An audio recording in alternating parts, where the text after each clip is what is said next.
बारिश में गरीब की खिचड़ी, अमीर के पनीर पकौड़े। बाहर तेज कड़कड़ाती बारिश हो रही थी। मम्मी मम्मी देखो बाहर कितनी अच्छी बारिश हो रही है। इसी मस्त बारिश में तो कुछ चटपटा खाने का मन कर रहा है। हाँ बिल्कुल सही कहा बेटा, ऐसी बारिश में तो मस्त चटपटे पकौड़े हो जाए तो मजा ही आ जाए। हाँ, मेरा भी पकौड़े खाने का बहुत मन कर रहा है। अच्छा, तो आप सबका पकौड़े खाने का मन कर रहा है? अगर ऐसा ही है तो रुकिए, मैं अभी के अभी मस्त गर्मा गर्म पकौड़े बना कर लाती हूँ। तू पकौड़े बनाएगी लेकिन किस चीज के? मम्मी पनीर के पकौड़े बना लो, मुझे वो बहुत अच्छे लगते हैं। ठीक है, तो मैं अभी पनीर के पकौड़े बना कर लाती हूँ। नेहा रसोई में पनीर के पकौड़े बनाने जाती है। वो बेसन का घोल तैयार कर लेती है और कढ़ाई में तेल चढ़ा देती है। बोल तो दिया है पकौड़े बनाने के लिए, लेकिन पता नहीं कैसे बनेंगे। बहुत टाइम हो गया पकौड़े बनाए, लेकिन कोई बात नहीं, मैं अच्छे से ट्राई करूंगी। चल नेहा शुरू हो जा। वहीं दूसरी तरफ गरीब परिवार में, सोनिया जल्दी जल्दी करो, हमें सारा सामान जल्दी हटाना होगा, नहीं तो सब खराब हो जाएगा। हाँ भाभी, मैंने सारा अनाज तो ऊपर रख दिया है, बस अब जल्दी जल्दी बर्तन खाली करने होंगे, वरना घर में पानी फैल जाएगा। बारिश में उनकी छत कुछ ज्यादा ही टपक रही थी। घर में पानी न फैले इसलिए उन्होंने बर्तन रखे थे और सब उन्हें खाली करने में लगे थे। मम्मी, और कितनी देर लगेगी? मुझे बहुत भूख लग रही है। हाँ मम्मी, मैं भी बहुत थक गया हूँ, इतनी देर से हम पानी बाहर निकाल रहे हैं। बस बेटा, थोड़ी देर की बात और है, बारिश भी अब कम हो गई है, फिर मैं तुम्हारे लिए खाना बना देती हूँ। बताओ, बारिश में हर कोई बारिश का मजा लेता है और बढ़िया बढ़िया खाना खाता है, लेकिन हमारी किस्मत देखो, हम यहाँ पानी बाहर निकालने में लगे हैं। सही कहा भाग्यवान, बारिश में तो हमें एक पल को चैन नहीं मिलता। हमेशा सावधान और चौकन्ना होकर बैठा रहना पड़ता है। क्या पता कब अचानक बारिश का हमला हो जाए और हमें अपने हथियार लेकर खड़े होना पड़ जाए। कैसे हथियार दादाजी? यही सारे बर्तन बेटा, जिसकी मदद से हम अपने घर से बाहर निकलते हैं। एक तरफ उनका ये हाल था, वहीं दूसरी तरफ नेहा पकौड़े बनाकर सबके लिए लाती है। लीजिए, ये सबके लिए गर्मा गर्म पकौड़े बन गए हैं। हाँ मम्मी, जल्दी पकौड़े तो मुझे खाने हैं। सब पकौड़ों की हालत देखते हैं और हैरान हो जाते हैं। बेटा, ये पकौड़े ही है ना? हाँ नेहा, ये पकौड़े तो बहुत बुरी तरह जल गए हैं, हम इन्हें कैसे खाएंगे? अरे नहीं नहीं, ये जले नहीं है, मैंने इन्हें चटपटा क्रिस्पी बनाया है, जरा खाकर तो देखिए। तुम कहती हो तो एक बार रिस्क लेकर देख ही लेते हैं। सभी पकौड़े खाते हैं। ओहो मम्मी, ये पकौड़े तो बहुत कड़वे हैं, मुझे बिल्कुल भी अच्छे नहीं लगे। हाँ सच में नेहा, ये किसी भी एंगल से पनीर के पकौड़े लग ही नहीं रहे हैं। जब पकौड़े इतने काले कोयले करके हमारे सामने रखे होंगे तो भला हम कैसे उम्मीद कर सकते हैं कि ये पकौड़े अच्छे और स्वादिष्ट होंगे? तूने पकौड़ों को गरम तेल में इतना ज्यादा काला कर दिया है, बिल्कुल कड़वे लग रहे हैं। वो तो मम्मी जी, तेल ही खराब था। जैसे ही मैंने पकौड़े तेल में डाले, तेल एकदम गरजने लगा और मेरे ऊपर चींटे आने लगे, तो मुझे भी गुस्सा आ गया। मैं भी सारे पकौड़े तेल में छोड़कर गुस्से में वहां से चली गई। जब आई तो देखा सारे काले हो गए। वाह, क्या बहाना मारा है बेटा। अरे जब तेल इतना ज्यादा गर्म कर देगी तो वो तो गरजेगा ही बेटा, तू रहने दे। लेकिन मुझे तो पकौड़े खाने का बड़ा मन कर रहा था, सारा मजा खराब हो गया। अब हम क्या करें? कोई बात नहीं, अभी ऑनलाइन ऑर्डर कर देता हूँ। रवि ऑनलाइन पनीर के पकौड़े मंगवाता है और सब बारिश में उनका मजा लेते हैं। वहीं दूसरी तरफ, सब जल्दी आ जाइए, मैंने सबके लिए गर्मा गर्म खिचड़ी बनाई है। सब खाना खाने बैठ जाते हैं। वाह मम्मी, कितनी अच्छी खुशबू आ रही है। आपने आज खिचड़ी बनाई है, आज तो मजा ही आ जाएगा। सच में मम्मी, आपके हाथ की खिचड़ी का तो कोई जवाब ही नहीं है। इससे अच्छी खिचड़ी तो मैंने आज तक नहीं खाई। सही कहा चिंटू ने, ऐसी खिचड़ी तो कोई नहीं बना सकता। बहू तू सबसे अलग हटकर स्वादिष्ट चटपटी खिचड़ी बनाती है। खिचड़ी खाकर तो मजा ही आ गया। सभी बारिश को एंजॉय करते हुए खिचड़ी खा रहे थे और पायल बहुत अच्छी खिचड़ी बनाती है, इसीलिए सबको खाने में बहुत अच्छी लगी। सब खिचड़ी खाकर बाहर बैठे थे, तभी वहाँ शीला भी आ जाती है। बारिश का मजा लिया जा रहा है। हाँ बहन जी, आइए, आप बैठिए। तो क्या खाया आज आप सबने? खिचड़ी खा रहे थे। बारिश में खिचड़ी खाने का मजा ही अलग है। क्या कहा? खिचड़ी? लेकिन खिचड़ी कौन खाता है? बारिश के मौसम में तो पकौड़े शकौड़े खाने चाहिए। खिचड़ी भला स्वादिष्ट कैसे लग सकती है? अगर भाभी के हाथ की खिचड़ी हो तो स्वादिष्ट लग सकती है आंटी जी। अच्छा, ऐसी खिचड़ी है? फिर तो मुझे भी खानी है। जी, मैं अभी आपके लिए खिचड़ी लेकर आती हूँ। पायल शीला के लिए खिचड़ी लाती है। उसकी खुशबू शीला को बहुत अच्छी लगती है। इसकी तो खुशबू ही बहुत अच्छी है, तो खाने में तो ये अच्छी होगी ही। शीला खिचड़ी खाती है, उसे बहुत अच्छी लगती है। मानना पड़ेगा, ये खिचड़ी तो बहुत ही स्वादिष्ट है। मैंने आज से पहले इसे स्वादिष्ट खिचड़ी कभी नहीं खाई। इसमें मस्त चटाकेदार तड़का लगा हुआ है। ओहो हो, इसे खाकर तो मजा ही आ गया। मैंने कहा था ना आंटी जी कि भाभी के हाथ की खिचड़ी है ही बहुत स्वादिष्ट। सच में बेटा, तूने बिल्कुल सही कहा था। अगली बार जब भी बारिश होगी मैं ये खिचड़ी खाने जरूर आऊंगी। कुछ दिन बाद बारिश होती है, तब वही नेहा ने फिर से पकौड़े बनाए। देखो, आज मैंने आलू के पकौड़े बनाए हैं। मम्मी, ये पकौड़े हैं ये लोहे, इन्हें खाकर तो मेरे दांत टूट जाएंगे। सही कहा, मेरे दांत तो पहले ही सारे टूट गए हैं। अगर आगे ये पकौड़े खाए तो बचे कुचे वो भी टूट जाएंगे। ओहो, आप लोगों को मेरे टैलेंट की कदर ही नहीं है। मैं तो अपनी तरफ से अच्छा बनाती हूँ, पता नहीं कैसे खराब हो जाता है। एक काम कर बहू, तू अपना टैलेंट अपने पास रख, इसे वेस्ट मत कर, क्योंकि तेरा टैलेंट काला अक्षर भैंस बराबर है। मम्मी जी, आप बीच में भैंस कहाँ से आ गई? इससे अच्छा तू एक नौकरानी रख ले। मम्मी जी, मैंने एक काम वाली से बात की है, वो परसों से आएगी। पहले वाली नौकरानी भी तेरी वजह से काम छोड़कर गई थी। इसके साथ जरा अच्छा व्यवहार करियो। मुझे दोष देने की कोई जरूरत नहीं है, मैंने कुछ नहीं किया था। वही ठीक से काम नहीं करती थी, तो अब उसे टोकना तो पड़ेगा ही। हाँ, तेरी गलती होती ही कहाँ है। अब जैसे पकौड़े बनाने में भी तेरी गलती कहाँ थी, सारी गलती सामान की ही थी। वही तो मम्मी जी, अभी सारे पकौड़े तो खराब हो गए हैं, मैं इन्हें कूड़े में डाल देती हूँ। तो तुझे पहले ही खाना देखकर बनाना चाहिए था। इतना सारा खाना बर्बाद कर दिया, अब इसे कूड़े में डालेगी। तो क्या हुआ मम्मी जी, कूड़े में ही तो डाल रही हूँ, इसमें कौन सा बड़ी बात हो गई? अरे भला, इस तरह अनाज को बर्बाद करके भी कोई कूड़े में डालता है क्या? तुझे खाने की जरा भी कदर नहीं है। अरे पड़ोस वाली बहू को देख, एक तो कितना अच्छा खाना बनाती है। उसके हाथ की खिचड़ी खाकर तो मजा ही आ जाता है। अब मम्मी जी, खाना खराब होगा तो कूड़े में ही डालेंगे, इसे मैं अपने सर पर लेकर तो घूमूंगी नहीं। और अगर आपको बगल वाली बहू के हाथ का खाना इतना ही पसंद है तो वहीं पर खा लीजिए। पायल की तारीफ से नेहा चिढ़ जाती है और मुंह बनाकर वहां से चली जाती है। इतना कहकर सारे पकौड़े लेकर नेहा वहां से चली जाती है। हे भगवान, क्या बहू है, पूरी नमूनी है। एक तरफ नेहा ने सारा खाना कूड़े में डाल दिया, वहीं दूसरी तरफ रोहन बारिश में भीगता हुआ घर जा रहा था। कितनी तेज बारिश हो रही है, बाप रे बाप, मैं तो पूरा भीग गया। बस मेरे पैसे नहीं भीगने चाहिए। रोहन आज का काम खत्म करके घर वापस जा रहा था। घर पहुंचने के बाद, अजी आप आ गए? अरे नहीं भाग्यवान, अभी तो रास्ते में हूँ, लेकिन जल्दी पहुंच जाऊंगा। आप भी कैसा मजाक करते हैं। चलिए जल्दी से कपड़े बदल लीजिए, नहीं तो सर्दी लग जाएगी। हाँ, मेरे कपड़े दे दो, मुझे सच में अभी ठंड लग रही है। पायल रोहन के लिए कपड़े लाती है। कपड़े बदलने के बाद सभी खाना खाने बैठते हैं। बच्चे खाना नहीं खा रहे थे। क्या बात है बच्चों, तुम खाना क्यों नहीं खा रही हो?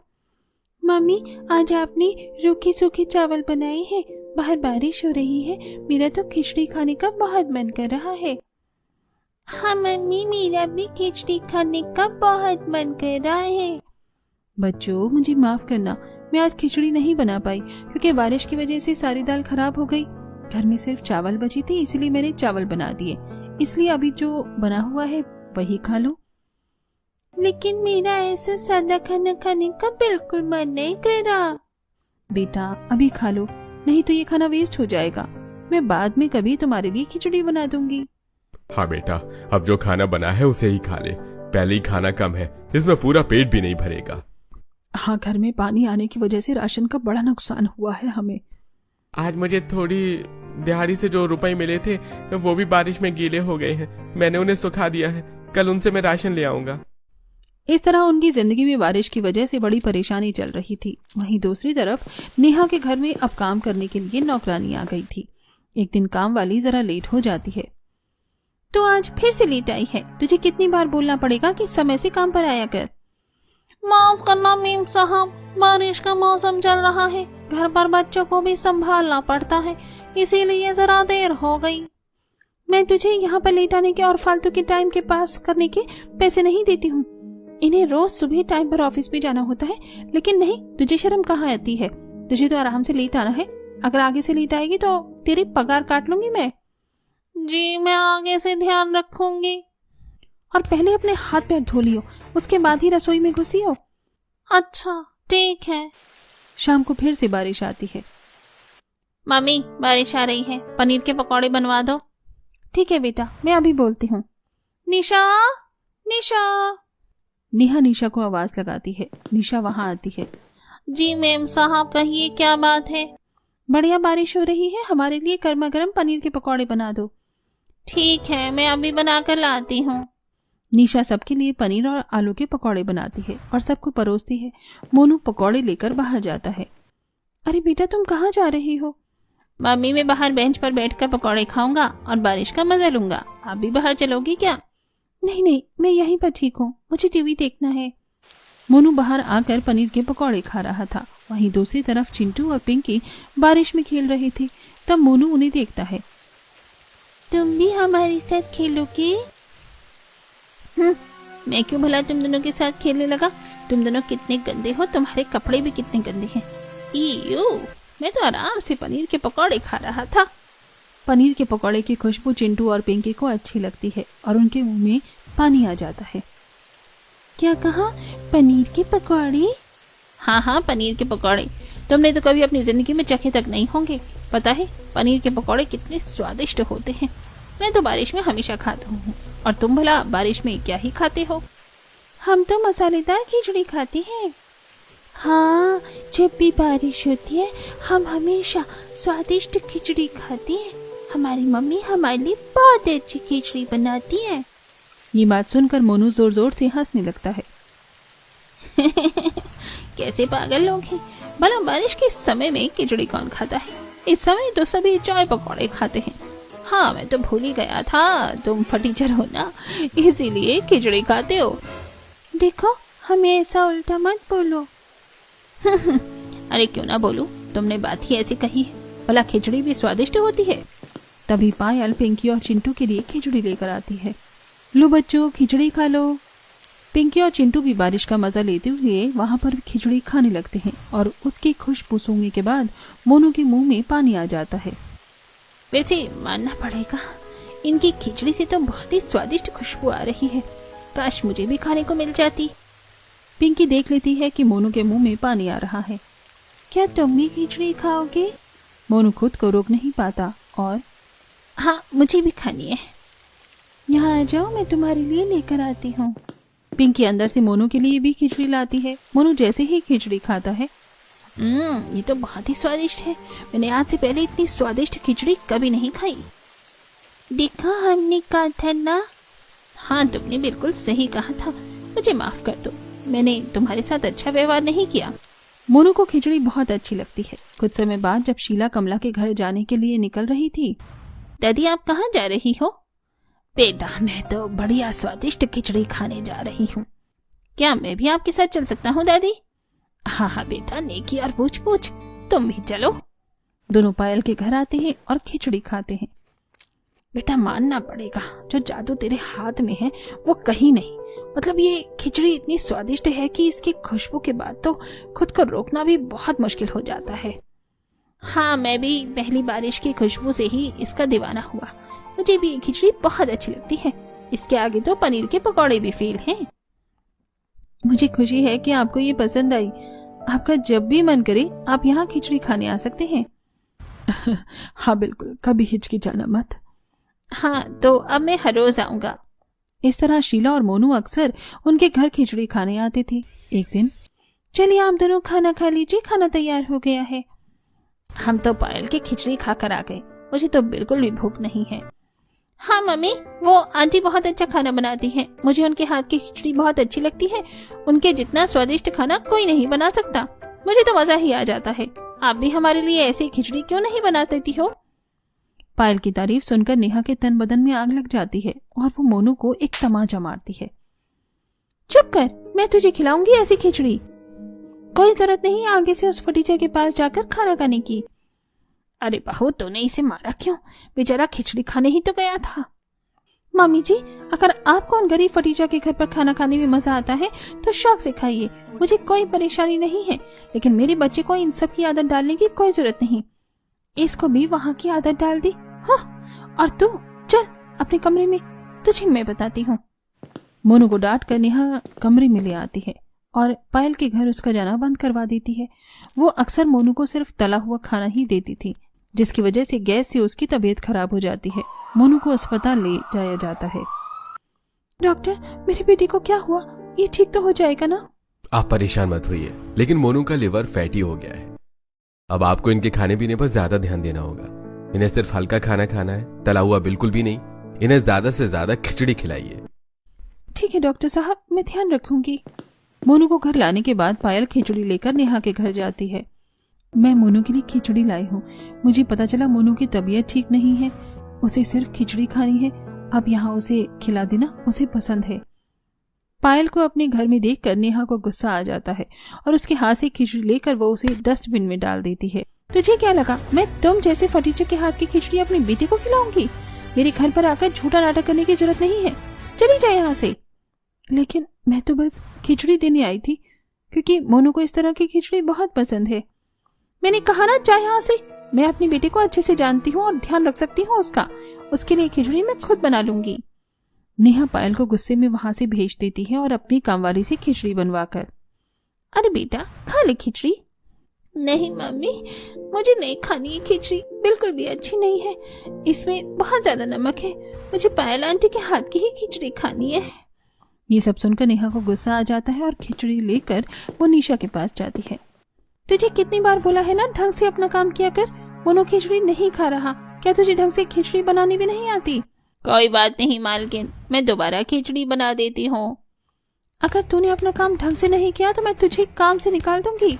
इस तरह निशा हर रोज पूरी कोशिश करके मोनू के लिए खिचड़ी बनाने की, लेकिन वो कभी नहीं खाता और नेहा हर रोज निशा के साथ बदतमीजी करती, जिसके बाद तुम जैसे गरीबों की यही बीमारी है, ढंग से काम करना नहीं होता और पैसे पूरे चाहिए। तुम तो धरती पर बोझ हो। बस अब बहुत हो गया, बहुत बोल लिया आपने हमें। आपने हमेशा मेरी बहुत बेइज्जती की है, लेकिन मैंने कभी कुछ नहीं कहा। लेकिन अब बस मैं और बर्दाश्त नहीं कर सकती, मुझे नहीं करना यहाँ काम। निशा गुस्से में वहां से काम छोड़कर चली जाती है। नेहा सबके साथ बुरा व्यवहार करती थी, इसलिए कोई भी उसके साथ काम करना नहीं चाहता था। वहीं मोनू की भी हालत खराब हो रही थी और उसे खिचड़ी बनानी नहीं आती थी। एक दिन, ले मैं मोनू के लिए खिचड़ी लाई हूँ, उसे खिला दियो। ठीक है, इस बार इसे भी ट्राई कर लेते हैं। नेहा मोनू को खिचड़ी देती है और वो उसे तुरंत चट कर जाता है। ये खिचड़ी बहुत स्वादिष्ट है, ये पायल आंटी की खिचड़ी है, उनसे स्वादिष्ट खिचड़ी कोई नहीं बना सकता। नेहा खुद खिचड़ी चखती है, उसे भी अच्छी लगती है। वाकई खिचड़ी बहुत स्वादिष्ट है। मैंने भी आज से पहले इतनी स्वादिष्ट खिचड़ी कभी नहीं खाई और आज मोनू ने पेट भरकर खाना खाया है, मुझे बहुत अच्छा लग रहा है। सब पायल के हाथों का कमाल है। जब मैंने उसे मोनू की हालत के बारे में बताया तो उसे बहुत बुरा लगा और उसने मोनू के लिए खिचड़ी बनाकर दी। हाँ, क्योंकि पायल आंटी से स्वादिष्ट खिचड़ी कोई बना ही नहीं सकता। देखा तूने, उसकी इतनी बेइज्जती की, उसके बाद भी उसने तेरे बेटे के बारे में कितना सोचा और खिचड़ी बना कर दी। लेकिन तेरे अंदर इतना घमंड है कि तू हमेशा दूसरों को नीचा दिखाती है, इसलिए कोई भी हमारे घर पर काम करने नहीं चाहता। आपने सही कहा मामी जी, मैं गलत थी, मैंने बहुत गलत किया। इतना सब होने के बाद भी उसने मेरी मदद की। मैं अभी जाकर उससे माफी मांगूंगी। नेहा पायल के घर जाती है। अरे दीदी, आप अंदर आइए, बैठिए। इतने प्यार से स्वागत होने के बाद नेहा को और बुरा लगता है। तुम उस दिन मेरे घर आई, मैंने तुम्हारी इतनी बेइज्जती की और फिर भी तुम मेरा इतने अच्छे से स्वागत कर रही हो। कोई बात नहीं, दरअसल गलती मेरी ही थी। नहीं पायल, तुम कितनी अच्छी हो, तुम्हारी गलती ना होने पर भी खुद को दोष दे रही हो। मुझे माफ कर दो, मुझे मेरी गलती का एहसास हो गया है। मुझे तुम्हारे साथ इतना बुरा व्यवहार नहीं करना चाहिए था। कोई बात नहीं, कभी कभी हो जाता है, आप मुझसे माफी मत मांगिए। क्या तुमने मुझे पक्का माफ किया? हाँ हाँ बिल्कुल। तो क्या तुम मेरी मदद करोगी? जब तक मोनू ठीक नहीं हो जाता तब तक तुम उसे खिचड़ी बनाकर खिला सकती हो। ये भी कोई पूछने वाली बात है? सिर्फ ठीक होने तक नहीं, मैं हमेशा उसे और आप सबको अपनी खिचड़ी बनाकर खिला सकती हूँ। तुम्हारा बहुत बहुत शुक्रिया। इस तरह पायल की खिचड़ी खाकर मोनू ठीक हो जाता है और नेहा एक दिन पायल के घर उसका शुक्रिया करने जाती है। देखो पायल, मैं तुम्हारी और बच्चों के लिए ढेर सारे पकौड़े लेकर आई हूँ। चलो सब साथ में बैठकर पकौड़ों का मजा लेते हैं। ये मजा आएगा। तुम्हारा शुक्रिया नेहा। इस तरह नेहा और पायल के बीच में भी सब ठीक हो जाता है।